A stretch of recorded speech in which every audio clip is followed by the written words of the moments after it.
Ngẫu hứng cover tự hào màu áo lính Hana Cẩm Tiên khiến cộng đồng mạng phải thốt lên, trời ơi sao bài nào cô ấy cũng hát hay hết vậy.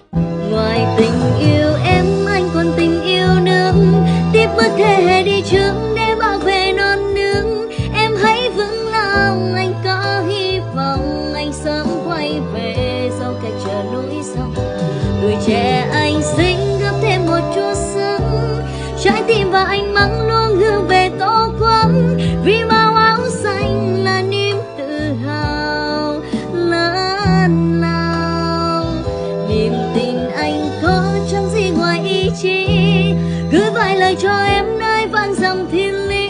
Đôi chút khó khăn cũng chẳng thể ngần, em chớ lắng lo tin anh ngày mai chiến thắng. Đầy hậu phương ấy sớm mai ở trong nắng mới, anh sẽ trở về tay anh cầm nhành hoa cưới. Hòa mình sống trọn vẹn trữ tình khi đất nước